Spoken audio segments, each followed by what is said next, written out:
네, 먼저 기도하고 시작하죠. 살아계시고 참되신 아버지 하나님, 은혜를 감사합니다. 오늘 저희들을 예배의 자리로 이끄시고 아버지 하나님을 찬양하고 경배하는 자리로 이끌어 주심 감사합니다. 오늘 나누는 말씀 속에 함께하여 주시어서 성령께서 통제하시고 성령께서 주장하여 주시는 말씀의 나눔 시간 되게 하여 주시옵소서. 예수님 이름으로 기도드립니다. 아멘. 네, 우리는 지난 만남에서 예수님의 떠나감을 앞두고 두려워하는 제자들에게 예수님께서 약속을 하시는 것을 살펴보았습니다. 그 약속은 세상이 줄 수도 또 알 수도 없는 그런 평안을 주겠다라고 하시는 예수님의 말씀이었고요. 그리고 또한 보혜사 성령을 보내주셔서 보혜사 성령을 통해서 그들을 지켜주시겠다라고 하시는 그런 말씀이었습니다. 자, 이제 그 예수님의 약속에 이어서 나오는 요한복음 15장은 기독교인이라면 너무나 잘 알고 있는 포도나무와 가지의 비유입니다. 15장 5절을 함께 보시죠. 나는 포도나무요 너희는 가지라. 그가 내 안에 내가 그 안에 거하면 사람이 열매를 많이 맺나니 나를 떠나서는 너희가 아무것도 할 수 없음이라. 예. 예수님께서 참 포도나무가 되어주시니 우리는 포도나무의 가지가 되어서 그 안에 거하면 풍성한 열매를 맺을 수 있다라는 약속이죠. 사실 이 포도나무와 가지의 비유는 단순한 비유를 넘어서는 거라고 할 수 있겠습니다. 왜냐하면 오랜 시간 동안 이스라엘은 자신들이 하나님께서 심으신 포도나무였다라고 생각을 했고요. 하나님의 선택을 받은 포도나무라는 사실이 바로 그들이 선민이다라고 하는 그런 표징같이 느껴졌던 것이 사실입니다. 물론 우리가 구약을 살펴보면 하나님께서 그렇게 심겨진 극상품 포도가 어떻게 들포도를 맺게 되었는가? 내가 그렇게 정성 들여서 가꾸었는데 너희들은 한다는 것이 그저 들포도 열매를 맺는 것뿐이다라고 한탄하시는 그런 모습도 우리가 선지서를 통해서 보았습니다. 어쨌든 이스라엘은 자신들이 하나님의 약속의 포도나무라고 생각을 했고요. 그들이 당연히 그들만이 하나님의 열매를 맺을 수 있다라고 생각을 했었습니다. 자, 그런데 지금 예수님께서 15장에서 하시는 말씀은 예수님 자신이 참 포도나무라고 얘기를 하시고요. 그리고 이 포도나무 안에 거하는 자들, 여기에는 이스라엘도 없고 이방인의 구별이 없어요. 예수 안에 거하는 사람들은 모두 풍성한 열매를 맺을 것이다라는 약속을 하시죠. 어떻게 보면 이것은 단순한 비유라기보다는 사실 유대인들에게는 매우 혼란스러운 그런 비유가 되는 것이죠. 그러한 이야기가 되는 것입니다. 그리고 또 요한복음 15장 1절에서 7절을 보시면 그간 굉장히 많은 해석이 있었음을 우리가 알 수 있어요. 그만큼 중요한 내용이죠. 이 15장 특별히 전반부의 내용을 가지고 구원의 탈락 여부에 관한 논쟁이 있을 때 항상 이 부분을 등장시키죠. 한 번 구원이 영원한 구원인가 아니면 우리가 구원에서 탈락될 수 있는가 이런 논쟁이 있을 때마다 이 부분은 꼭 등장을 해요. 그리고 예수님 안에 거한다라고 하는 이 표현이 구체적으로 무엇을 뜻하는가 거기에 대한 여러 가지 설교 또 해석들도 다양하게 나누어 있죠. 자, 이 부분은 매우 중요한 부분이고요. 또 제가 여기서 함부로 또 한 번에 이렇게 나누기에는 너무나 풍성한 내용이 담겨져 있다라고 생각을 합니다. 어쩌면 우리 15장 전반부는 우리 강 목사님과 또 많은 지체분들이 함께 공부하시면서 함께 고민하시고 토론하시고 과연 여기에 과연 15장 전반부에 들어있는 그 의미가 어떤 것인지 함께 시간을 두고 같이 공부하는 것이 좋겠다는 생각을 했습니다. 자, 그래서 우리 15장 전반부는 제가 넘어가고요. 오늘은 포도나무 비유에 이어서 나오는 내용에 대해서 오늘은 한번 나눠보고자 합니다. 다만 넘어가기 전에 한 가지 말씀드리고 싶은 것은 포도나무에 거한다, 거하지 않는다의 차이는 단순한 신앙생활의 어떤 정도의 차이를 말하는 것이 아니고 포도나무의 거함과 거하지 않음은 영원한 구원의 영광 그리고 영원한 형벌을 나누게 되는 우리 신앙에 있어서 매우 중요하고 핵심적인 내용이라는 것, 그것을 꼭 기억하시면 좋겠습니다. 자, 이제 오늘 본문에 대한 내용을 시작을 할 텐데요. 지금 이 예수님께서 하시는 내용은 예수님의 고별 설교 중에 일부분이에요. 다 아시겠지만 13장에서 예수님이 제자들의 세족식을 거행하신 후에 예수님께서는 이제 자신이 제자들을 떠나실 것을 이야기를 하시죠.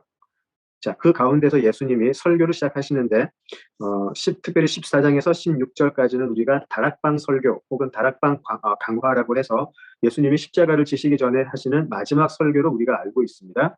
자, 이 마지막 설교에서 지금 예수님이 하시는 말씀인데 자, 언뜻 보면 이해할 수 없는 말씀을 예수님이 지금 하고 계세요. 왜냐하면 예수님은 분명히 제자들에게 자신이 이제 아버지 집으로 돌아갈 것이다 라고 이야기를 하시죠. 이제 내가 너희들을 떠나서 아버지께로 갈 것이다. 이제 너희들이 나를 보지 못할 때가 올 것이다 라고 이야기를 하시죠. 자, 그런데 또 동시에 예수님께서는 나는 너희들을 떠나가는데 또 너희는 내 안에 거하라 라는 그런 알쏭달쏭한 말씀을 하세요. 앞뒤가 좀 맞지가 않는 것 같죠? 제자들이 굉장히 혼란스러웠을 거예요. 아니 조금 전까지는 또 떠나갈 거라고 이야기하시면서 또 내 안에 거해야 너희들이 열매를 맺을 것이다 라고 얘기를 하시니까 굉장히 제자들 입장에서도 혼란스럽지 않았을까 그런 생각이 듭니다. 자, 그런데 이 말씀을 하시면서 예수님께서는 몇 가지 놀라운 약속을 하시죠. 내 안에 거하면, 참 포도나무인 내 안에 거하면 무엇이든지 원하는 대로 구하라. 그러면 내가 이루어 주겠다라고 이야기하세요. 너무나 놀라운 약속이죠. 무엇이든지 원하는 대로 구하면 들어주겠다. 예. 그리고 또한 예수님은 너희들을 이제 더 이상 종이라 부르지 않고 친구라고 부르겠다라는 약속을 하세요. 그 당시 문화로서는 굉장히 파격적인 약속이죠. 스승과 제자의 사이가 아니고 이제는 친구, 모든 비밀, 모든 것을 나눌 수 있는 친구의 사이로 만들겠다라고 하시니까 엄청난 약속이 되겠죠. 자, 이런 약속을 두고 예수님을 안 믿을 사람들이 있을까요? 이런 놀라운 약속이 주어지는데 예수님을 안 믿을까요? 뭐든지 구하면 들어주겠다고 하는데 왜 예수님을 안 믿을까요? 그죠? 자, 그렇지만 예수님이 이런 좋은 약속만 하신 것은 아니에요. 예수님께서 오늘 우리가 본문에서 보았듯이 예수님은 또 다른, 또 전혀 다 반대의 약속을 하시는데요.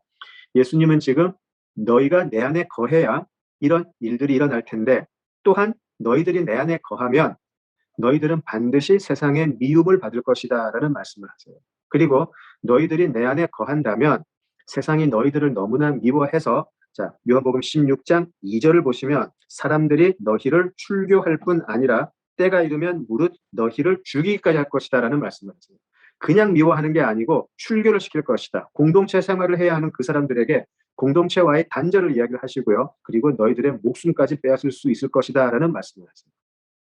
자, 모든 것이 지금 너무 앞뒤가 맞지 않는 것 같아요. 떠나가시면서 내 안에 거하라라고 하시고 내 안에 거하면 무엇이든지 원하는 대로 구하는 대로 들어주겠다라고 약속하시다가 또 이제 그렇지만 너희들이 내 안에 거하면 너희들은 출교를 당하고 죽임까지 당할 수 있을 것이다라는 말씀을 하세요. 여러분은 이런 약속을 직접 들었다면 어떤 결정을 하시겠어요? 예수님을 따르시겠어요? 아니면 예수님을 떠나시겠어요? 이런 말씀을 하시는 예수님 안에 거하기 위해서 거하기만 하면 세상이 나를 핍박하고 고난을 줄 텐데 그래도 내 삶을 걸고 정말 예수님을 따라갈 자신이 있으시냐는 말이에요. 우리가 잘 알듯이 초기 그리스도인들에게 정말 많은 고난과 핍박이 임했었죠.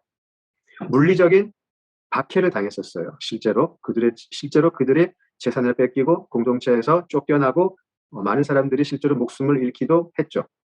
그죠? 자, 그런 물리적인 핍박에 더해서 또한 많은 이단 사설들이 많은 그리스도인들을 혼란시키기 시작했어요. 그래서 복음의 본질을 떠난 다른 가르침들이 진짜 복음인 것처럼 사람들을 미혹시키기도 했어요. 어떻게 해서든지 세상은 우리들을 예수님에게서 떠나가게 했어요. 때로는 물리적인 핍박으로, 때로는 다른 복음으로, 틀린 복음으로. 예수님이 지금 경고하시는 것처럼 세상은 우리 주인이신 예수님을 미워하기 때문에 세상이 예수님을 너무 미워하기 때문에 주인이 당한 고난과 어려움들을 우리도 겪게 해요. 그래서 우리로 하여금 그 주인과 관계를 끊어버리게 하는 것이죠. 절대로 우리를 그냥 두지 않아요. 다시 말씀드리자면 예수님께서는 지금 예수 안에 거하는 모든 사람들이 세상의 고난을 피해 갈 것이다라는 약속은 하지 않으세요. 그것은 오히려 당연히 겪어야 할 것이라고 이야기하세요. 종이 주인보다 크지 않기 때문에 주인이 겪는 것 종들도 당연히 겪어야 한다라고 이야기하세요. 우리가 예수 안에 거하면 예수가 겪는 고난, 핍박, 유혹, 시험 우리도 당연히 같이 겪게 된다라는 말씀이죠. 여기에 우리의 어려움이 있어요. 우리 중에 누구도 고난을 좋아하는 사람 없을 거예요. 고난을 환영하는 사람 없을 거예요. 그죠? 자, 더구나 우리 신앙이라는 것이 우리가 신앙을 가질 때에는 우리가 뭔가 우리들의 삶이 좋아지기를 바라면서 가지게 되는 것이 신앙이고 믿음인데 이 신앙을 가지게 되면 세상 속에서의 형통이 아니고 세상 속에서의 만사 형통이 아니고 오히려 고난을 가지고 온다면, 오히려 우리의 신앙이 세상에 고난을 가져다 준다면 우리는 혼란스러워질 수밖에 없어요. 의심할 수밖에 없어요.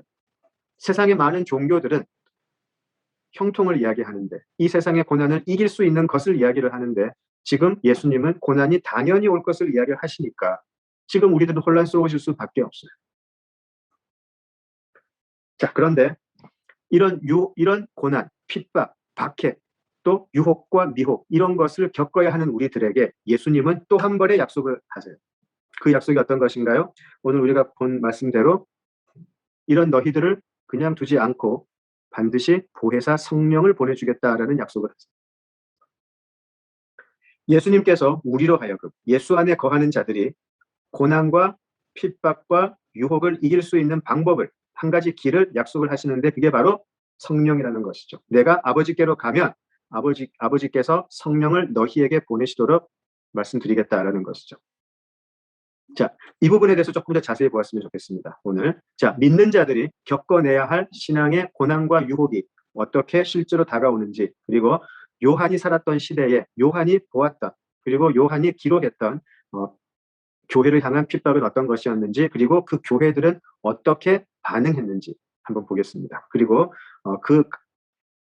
그 가운데에서 과연 예수님께서 약속하신 성령께서는 어떻게 그들을 도우시고 어떻게 그들을 인도하셨는지도 한번 살펴보면 좋겠습니다.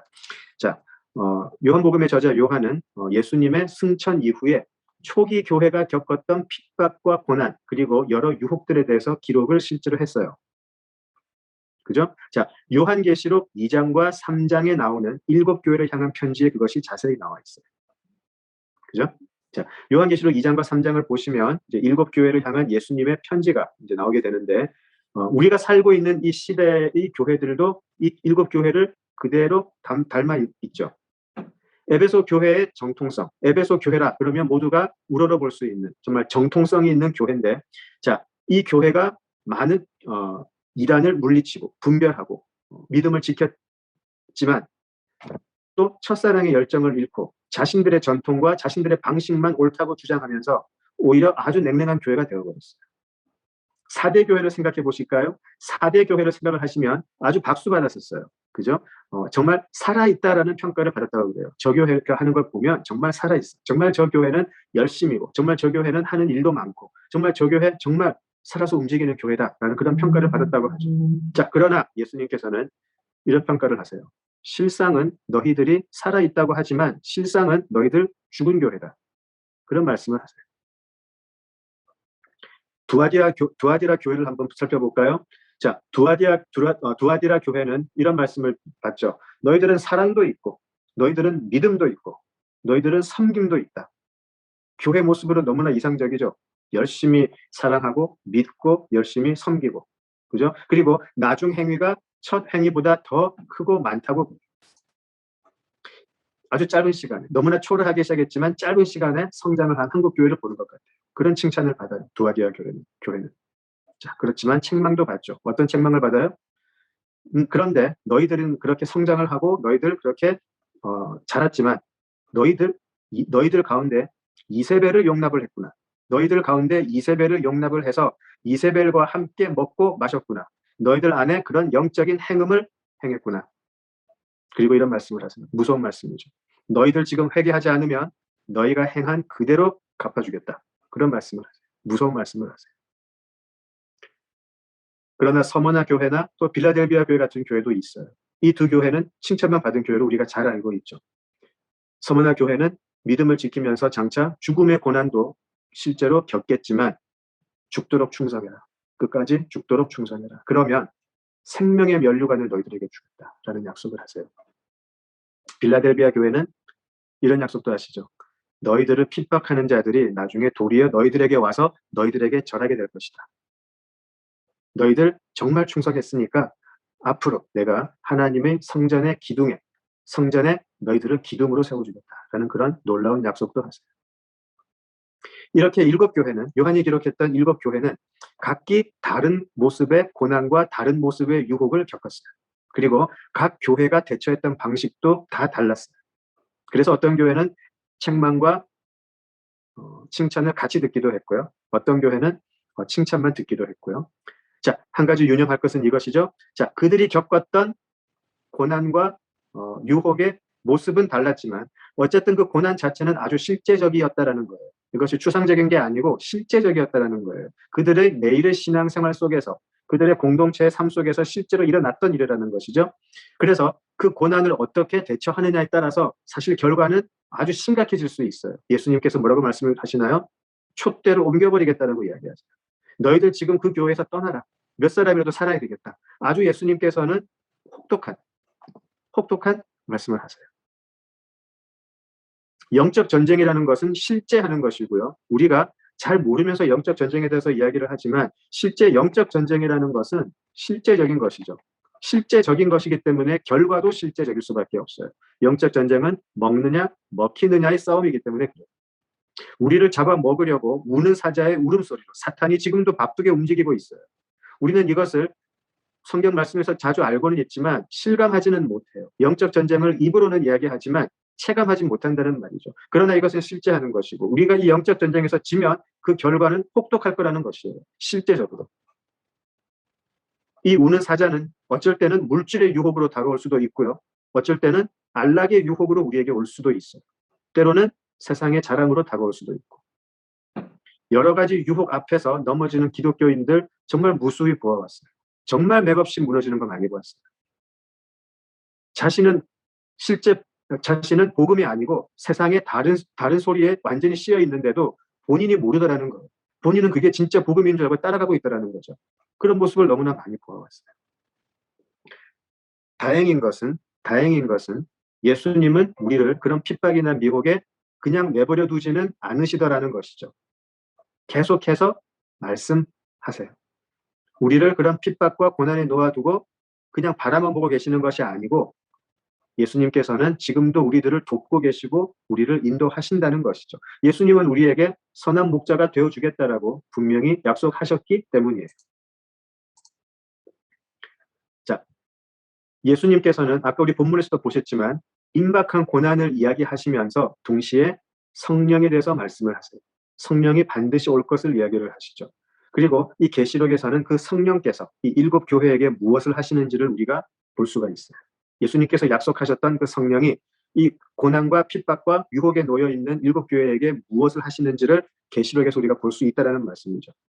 잘 아시다시피 7 교회 중에 빌라델비아와 서머나 교회는 칭찬만 들었고 5 교회는 칭찬과 책망을 동시에 들었어요. 자, 그런데 이 7 교회에 공통적으로 하신 말씀이 있어요. 칭찬만 받든 책망만 받든 공통적으로 하신 말씀이 하나 있어요. 요한계시록 2장 7절을 보시면 에베소 교회에게 이야기를 하신 후에 귀 있는 자는 성령이 교회들에게 하시는 말씀을 들을지어다 라고 이야기하세요. 자, 2장 11절을 가보실까요? 서머나 교회에게 얘기하시죠. 귀 있는 자는 성령이 교회들에게 하시는 말씀을 들을지어다. 예, 7 교회에게 보내는 편지 끝에 꼭 이 말씀을 하세요. 귀 있는 자는 들을지어다. 마지막 라오디게아 교회로 가볼까요? 3장 22절 귀 있는 자는 성령이 교회들에게 하시는 말씀을 들을지어다. 예, 예수님께서 지금 보내겠다고 약속하신 핍박과 고난을 약속을 예언하시면서 너희들이 반드시 이것을 겪어야 할 텐데 내가 너희들을 위해서 성령을 보내겠다라고 얘기하시는데 그 오신 성령께서 지금 요한계시록에서 무엇을 하고 계시는가를 보았더니 계속해서 7 교회에게 무슨 말씀을 하고 계시는 거예요. 그냥 7 교회가 혼란을 혼자 넘어가지 않고 혼자 겪지 않고 모든 핍박을 혼자 겪지 않고 계속해서 성령은 지금 말씀하고 계신다라는 것이죠. 예수님께서 약속하신 성령이 지금 그거를 계속 하고 계세요. 그냥 우리를 보고 계시는 게 아니고 계속해서 말씀을 하고 계신다라는 것이죠. 그렇죠? 예수님께서 말씀하신 교회를 향한 핍박이나 박해, 미혹, 유혹 닥칠 때에는 실제로 많은 사람들이 분별력을 잃어버릴 거예요. 이것이 옳은 길일까? 이것이 옳은 길일까? 내가 믿었던 것이 잘못된 것일까? 이거는 내가 너무 착각하고 있는 것인가? 어쩌면 저게 맞지 않을까? 사람들이 분별력을 잃어버리기 시작할 거예요. 그때 성령께서는 말씀을 하실 거예요. 예수님의 말씀을 생각나게 하시면서 또 예수님이 누구인가를 생각나게 하시면서 하나님의 뜻이 무엇인지를 생각나게 하시면서 말씀하실 거예요. 지금 네가 가고자 하는 그 길 미혹의 길이다. 그 길은 배교의 길이다. 지금 네가 옳다고 생각하는 그 길이 사실은 망하는 길이다라고 성령은 이야기하세요. 네가 지금 잘하고 있는 것 같은데 너 사실 망하는 짓 하고 있는 것이다. 성령은 이야기하신다라는 것이죠. 반대로 남들이 아무리 아니라고 해도, 남들이 절대 아니라고 해도 네가 지금 가려고 하는 그 길, 하나님께서 기뻐하시는 길 맞다라고 성령께서 확인해 주시기도 한다는 거죠. 서머냐 교회나 빌라델비아 교회에 하신 것처럼. 보기에 아주 초라해도, 보기에 정말 티나지 않고 편하지 않고 보기에 참 초라하다 해도 그 길이 나중에 하나님의 성전의 기둥이 되는 길이다라고 성령께서 확인해 주신다는 것이죠. 성령이 이런 고난의 시간에, 이런 혼란의 시간에 우리에게 말씀해 주신다는 겁니다. 고난만 우리에게 오는 것이 아니고 그 고난 속에 성령의 음성을 듣게 해주겠다는 것이죠. 그런데 오직 귀 있는 자가 듣게 된다라고 이야기했어요. 이게 우리를 긴장하게 만드는 것이죠. 귀 있는 자가 듣게 될 것이다. 누가 뭐라고 해도 정통성이 있는 에베소 교회였지만 성령께서는 너희들 지금 회개하라라는 내 말 듣고 회개하지 않으면 촛대를 옮겨버리겠다라고 이야기하세요. 누가 뭐래도 부족한 것 없고 성장 잘하고 열심히 일하는 것 같은 사대 교회였지만 나는 도무지 너희들의 행위 속에서 온전한 것을 찾을 수가 없다. 너희들은 죽은 교회다라고 이야기했어요. 그러나 적은 능력으로 복음의 능력을 나타내는 빌라델비아 교회는 격려하시죠. 내가 너희들의 수고를 잘 알고 있다. 남들이 인정하지 않아도 남들이 너희들 보고 우습게 보아도 나는 너희들의 수고를 알고 있다. 끝까지 이겨라. 끝까지 이겨라. 내가 큰 상을 너희에게 줄 것이다. 그렇게 성령은 이야기하고 계세요. 그래서 문제는 이거죠. 이 말씀을 하시는데 들리지가 않는다는 것이죠. 너무나 많은 교인들이, 너무나 많은 교회들이 이 성령의 말씀을 못 듣고 있어요. 못 들으면서 듣는다고 착각하고 있다는 것이죠. 예수님께서 약속하신 성령은 분명히 오셨어요. 그리고 그 성령은 그냥 우리를 지켜보고 계시는 게 아니고 지금도 우리 옆에서 말씀을 통해서, 기도를 통해서, 우리들의 삶의 여러 상황을 통해서 말씀하시는데 우리가 못 듣는다는 것이죠. 요한복음 14장 19절 이후를 보시면 예수님께서는 이미 이것을 이야기를 하셨어요. 예수님께서 성령이 오셔도 세상은 아니고 하나님의 사람들에게만 나타날 거라고 이야기하세요. 성령이 오시지만 하나님의 사람들에게만 보일 것이다라고 이야기하세요. 그래서 물어보죠. 왜 세상에 안 보이고 우리들에게만 보이려고 하십니까? 그렇게 제자들이 물어보죠. 이유는 그래요. 성령은 예수님이 거하시는 곳에 성령도 거처를 삼으세요. 예수님이 계시지 않은 곳에는 성령이 가시지 않는다라고 요한복음에 나와 있죠. 그래서 사실은 예수님이 내 안에 거하라. 참 포도나무인 내 안에 거하라라고 하시는 말씀이 사실은 이것과 연결이 돼요. 내가 아버지께로 가고 난 후에 성령이 오실 텐데 너희들이 그 성령의 음성을 듣고 성령의 인도하심을 받으려면 내 안에 있어야 된다. 성령은 나에게 오시기 때문에. 성령이 예수 안에 거처를 정한다라고 14장에 나와 있어요. 그 말씀이 바로 그거죠.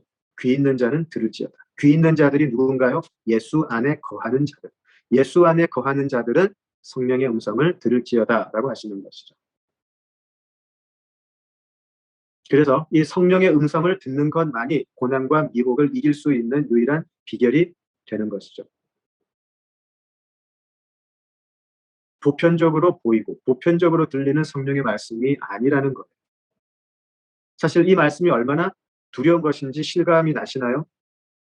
성령이 오시고 성령이 말씀하시지만 오직 들을 귀가 있는 자만 그 음성을 듣는다는 사실은 정말 우리를 긴장하게 하죠.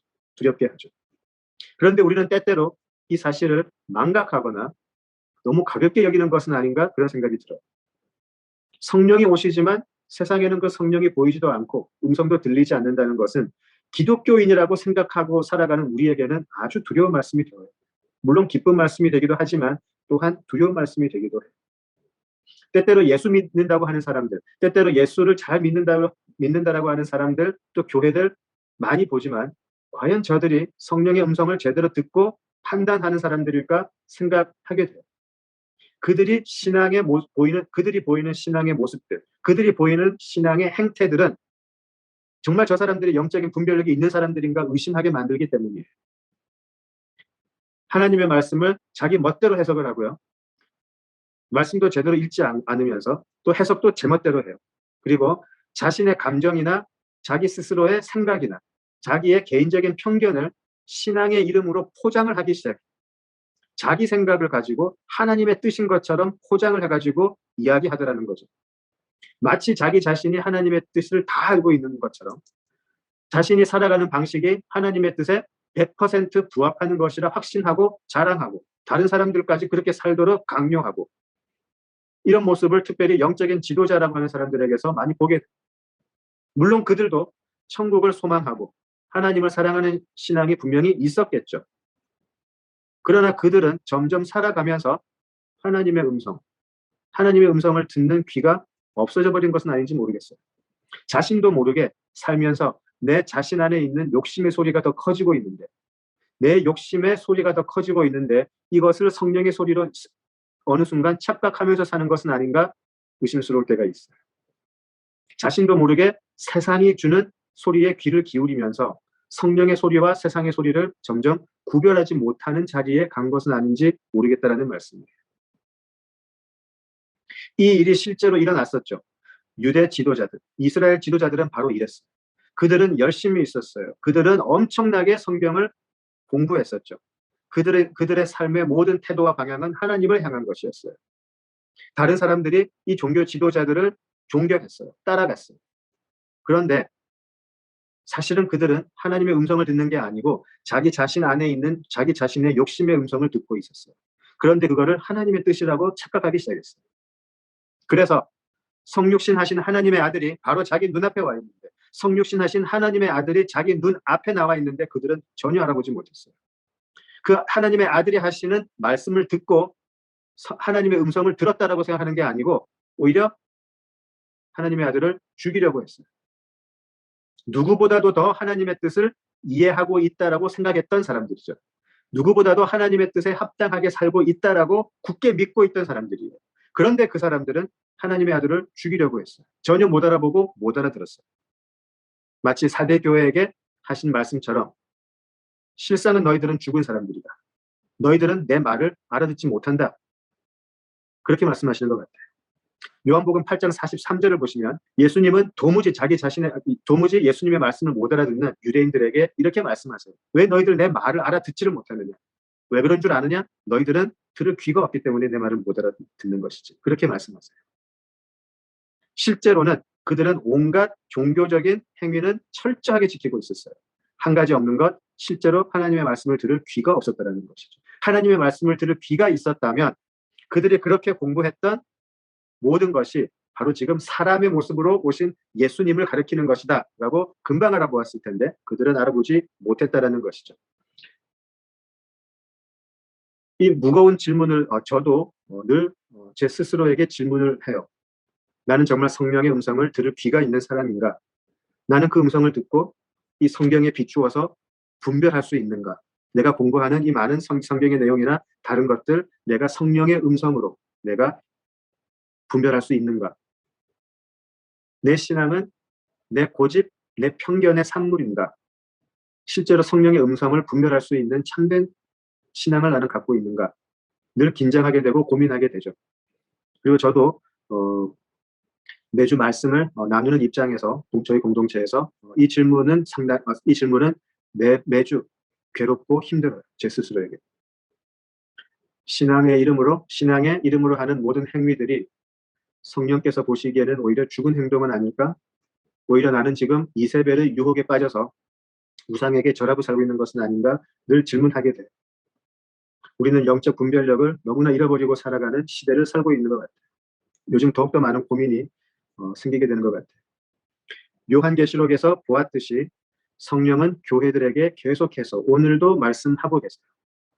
다시 오늘 우리가 보았던 요한복음 16장 4절을 보실까요?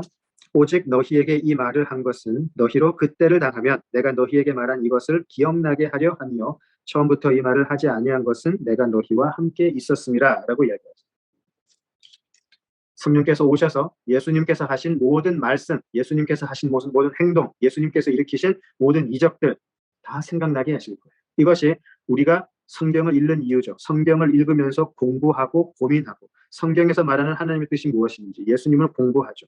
그리고 그 지식을 넘어서 우리는 영적인 분별을 할 수 있는 사람으로 성장하게 돼요. 성령은 우리를 그렇게 만들어주세요. 열심히 성경을 공부를 하지만 이것이 영적인 분별로 가지 않는다면 우리는 사실은 성장하지 안 하는 거라고도 말을 할 수 있을 것 같아요. 이 영적인 분별력은 너무나 중요하죠. 너무나 중요하죠. 이것이 성령께서 하시는 너무나 중요한 사역이에요. 예수님께서 이 땅에 오셔서 우리를 대속하시고 부활하신 이후로 이 세상은 끊임없이 모든 교회를 핍박과 혼란과 유혹의 자리로 내몰고 있어요. 쉬지 않고. 자, 우리도 지금 그 자리에 놓여 있다는 것이죠. 종이 주인보다 크지 않기 때문에 우리도 예수보다 크지 않기 때문에 예수께서 당하신 모든 고난을 우리도 당연히 겪어야 돼요. 그때 성령께서 하시는 것은 바로 이것이죠. 그때를 당하면 기억나게 하겠다. 그때를 당하면 환난의 시간이 올 때에 예수를 생각하게 해주겠다. 그것을 약속하세요. 예수님께서는 비유를 통해서 여러 비유들을 통해서 천국을 말씀하기도 하셨고요. 귀신을 쫓아내기도 하셨어요. 놀라운 이적을 일으키기도 하셨고요. 많은 설교도 하셨어요. 자, 성령께서는 예수께서 계실 때는 잘 알아듣지 못했던 그 많은 천국의 비밀들을 이제 알려주실 거예요. 해석해 주실 것이고 우리가 알게 해 주실 거예요. 왜 예수님은 그때 그렇게 말씀하셨는지, 왜 그렇게 행동하셨는지, 지금 우리에게 당부하시는 말씀은 무엇인지 성령께서 조명해 주신다라는 거죠. 천국의 비밀이 무엇인가요? 천국의 비밀은 천국의 주인이 누구인가에 달려 있어요. 천국의 비밀은 천국의 주인이 누구이며 천국의 통치자가 누구인가에 관한 것이에요. 우리는 알아요. 천국의 비밀, 바로 예수 그리스도예요. 예수 그리스도가 천국의 주인이며 천국의 통치자세요. 하나님의 나라의 통치자세요. 그게 천국의 비밀인데 그것을 우리에게 밝히 보여주세요. 그 천국의 시민으로 살아가는 우리는 어떻게 살아야 하나? 우리는 그 하늘의 통치를 어떻게 받고 살아가야 하나? 우리는 어떻게 이 땅에서 천국의 시민으로 살아가나? 성령은 계속해서 조명해서 우리에게 예수를 보여주시고 알게 해주실 것이에요. 성령은 오늘 지금도 똑같이 모든 교회에게 그렇게 말씀하고 계신다라는 것이죠. 요한복음 16장 7절을 한번 보시죠. 자, 그러나 내가 너희에게 실상을 말하노니 내가 떠나가는 것이 너희에게 유익이라. 내가 떠나가지 아니하면 보혜사가 너희에게로 오시지 아니할 것이요 가면 내가 너희에게로 보내리니라고 되어 있어요. 여기 재미있는 표현이 하나 있는데요. 지금 계속해서 예수님께서 성령이 오신다라고 말씀을 하시면서 성령이 세상으로 온다라는 말씀을 안 하세요. 세상이 제자들에게 올 것이다라고 계속 이야기를 하고 계시죠. 왜 그렇죠? 아까 말씀드린 대로 성령은 세상에 와서 세상이 다 알 수 있게 일을 하지 않으세요. 성령은 예수를 사랑해서 예수 안에 거하는 사람들에게만 오세요. 그들은 성령이 오심을 알게 돼요. 세상은 몰라요. 참 포도나무 대신 예수 안에 거하는 자들이 귀 있는 자들이 되어서 교회에게 하시는 성령의 말씀을 알아듣고 분별해내기 시작해요. 그래서 그 분별을 통해서 그들은 고난을 이기게 되고요. 그들은 유혹 속에서 미혹의 영들을 발견하게 되고 그 미혹의 영들을 쫓아버리기 시작해요. 믿음을 지키는 것이죠.